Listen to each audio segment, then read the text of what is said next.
They lied to you. For months, they told you the bloodline was dead. They told you Roman Reigns was finished. They told you the Usos were broken beyond repair, and every single analyst, every single so-called WWE insider, every keyboard warrior sitting behind a screen laughed at you, the real fans, for believing that the most dominant faction in WWE history still had a heartbeat. Well, guess what? You were right. They were wrong. And right now, we are going to break down everything that just happened, because if you think this bloodline reunion is just another feel-good moment, you are dangerously underestimating what is coming next. And before this video is over, we are going to talk about something that has the entire WWE locker room shaking, because CM Punk just broke his silence on that punch, and what he said will either make you love him or despise him. Stay locked in. Do not touch that screen. Let's start with the moment that stopped the entire WWE Universe dead in their tracks. Roman Reigns, Jimmy Uso, and Jey Uso together. In the same frame, the same energy, that unmistakable bloodline electricity crackling through the arena like a lightning storm.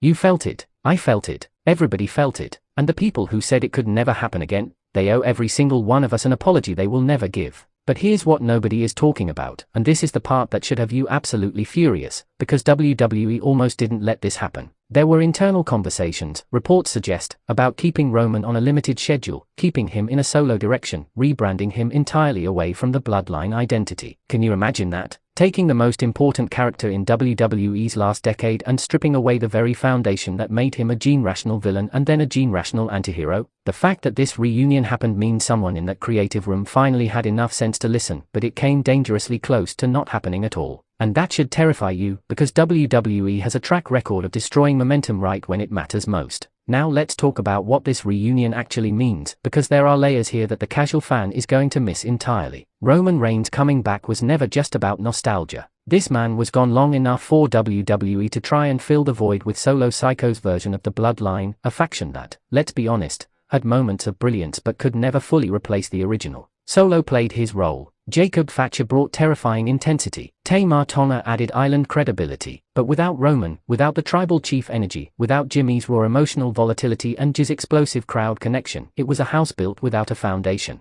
It looked good from the outside. But you press on it, it crumbles. And crumble it did. The moment Roman Reigns stepped back into the orbit of his family, his real family, not the imposters Solo assembled, the entire dynamic of WWE's main event scene shifted on its axis. This is not a reunion. This is a reclamation. Roman is not coming back to hug his cousins and call it a day. Roman Reigns is coming back because there is unfinished business. There is a title picture that needs his fingerprints on it. There is a legacy that was interrupted and now demands to be completed. In what year did Roman Reigns first align with the Usos and Paul Heyman to form the original bloodline faction as we know it today? Now let's get to Jey Uso, because this is where it gets deeply emotional and I need you to pay attention. Jey Uso's journey over the last couple of years has been one of the most authentic, emotionally raw character evolutions WWE has produced in a very long time. This man rejected Roman. He walked away from his family. He became main event Jey Uso, over as a babyface, beloved by the crowd, thriving on his own identity. And it was real. The crowd believed in him.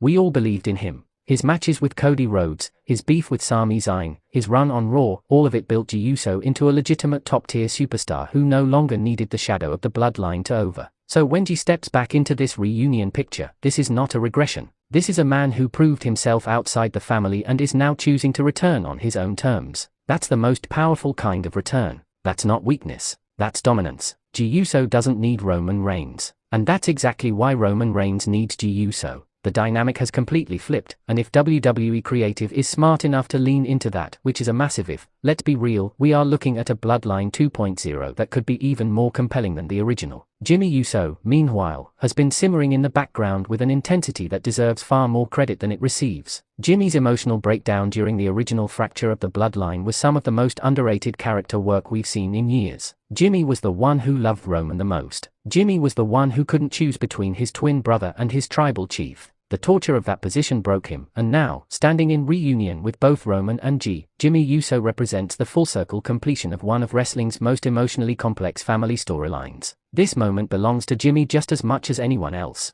Now let's talk about The Rock, because his message just sent shockwaves through the entire wrestling community and people are reacting in completely opposite ways. The Rock sending a heartfelt message following this Bloodline reunion is significant for reasons that go far beyond a celebrity giving a shout-out. The Rock is not just a WWE legend. The Rock is family in this story. Dwayne Johnson is Roman Reigns' cousin in real life. The history between The Rock, Roman, and this entire Samoan wrestling dynasty is not just scripted, it is blood. It is heritage. It is generations of sacrifice and sweat poured into this business. When The Rock acknowledged this reunion publicly, he wasn't just a famous person posting on social media. He was a patriarch of this family nodding his head in approval. He was the elder statesman saying, yes, this is right. This is how it should be. And for anyone who still doubts the emotional authenticity behind the bloodline storyline, The Rock's message is your proof that the real-life family dynamics are inseparable from the on-screen story. This is not fiction wrapped in reality. This is reality draped in the presentation of sports entertainment. But here's where I will say what others won't. The Rock's involvement, even from a distance, immediately raises the question everyone is dancing around but nobody wants to say out loud. Is The Rock coming back for one more run alongside the reunited bloodline? Is WrestleMania season going to gift us the final boss standing shoulder to shoulder with Roman Reigns, Jimmy, and G, a true original bloodline supergroup the likes of which WWE has never presented before? Because if that is the direction, nothing, and I mean nothing, on the entire WWE roster is stopping that freight train.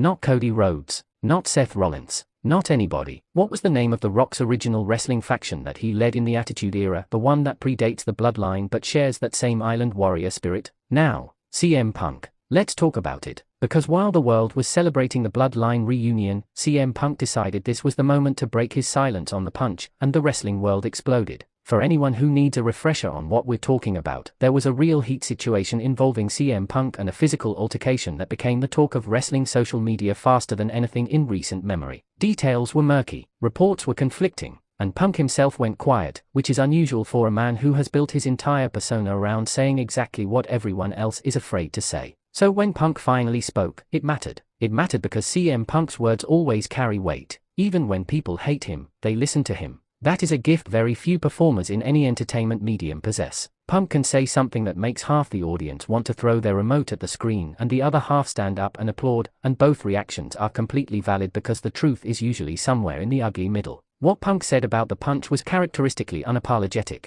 He didn't grovel. He didn't perform remorse for the cameras. He addressed it with the kind of blunt, self-assured directness that either reads as refreshingly honest or infuriatingly arrogant depending entirely on your feelings about CM Punk as a human being. And that right there is the genius of this man's existence in professional wrestling. He is permanently polarizing. There is no comfortable middle ground with CM Punk. You either ride or die for the best in the world, or you have him on your permanent blacklist. No casual fans, no lukewarm takes. Punk forces a reaction every single time. The timing of Punk breaking his silence during the Bloodline reunion week is also not accidental. Whether intentional or not, it redirected a portion of the conversation back to Punk. And that is a skill, keeping yourself relevant in a news cycle that isn't about you by simply existing loudly enough that your name stays in the conversation. Because here's the undeniable truth about CM Punk in 2026, this man's presence on the WWE roster is simultaneously its greatest wildcard and its most combustible element. When Punk is healthy and in a meaningful program, WWE programming elevates. The discourse gets sharper, the promos get better, the stakes feel higher, but Punk also brings chaos. He brings controversy. He brings situations that make Vince McMahon's replacement-era executives sweat through their suits in conference rooms. And right now, Punk is floating in the background of a WWE landscape that is being redefined by the Bloodline reunion. Which means a collision course is inevitable. The only question is, who does CM Punk align with, and who does he target? If Punk goes after Roman Reigns and the reunited Bloodline, you are looking at a dream program that writes itself. The best in the world versus the tribal chief, with G and Jimmy flanking Roman, and Punk standing alone as the defiant lone wolf, is the kind of main event story that headlines WrestleMania and trends worldwide. But Punk is unpredictable, and unpredictable is exactly what makes him dangerous and exactly what makes him appointment television. So where does all of this leave us? Let's bring it home. The Bloodline is reunited. Roman Reigns, Jimmy Uso, and G Uso are standing together again, and this time, every single member of that trio has been through the fire separately. They've each proven they can survive without the others. Which means together, they are not just back. They are evolved. They are battle-tested. They are angrier, smarter, and more dangerous than the version we saw dominate WWE for years. The Rock has given his blessing from a distance, and the door for his return, while never officially opened, has never been more enticingly ajar. And CM Punk has reminded the entire world that he is still here, still loud, still unapologetic, and still very much a problem that nobody in WWE has figured out how to solve. This is not the end of a story. This is the beginning of something massive. And if you are not watching every single week, you are going to miss moments that wrestling fans will be talking about for decades. Don't let that happen. Like this video. Share it with every wrestling fan you know. Drop your trivia answers and your hottest takes in the comments. I read every single one. And if you're not already subscribed to Ringside Backstage News, what exactly are you waiting for? We'll see you on the other side.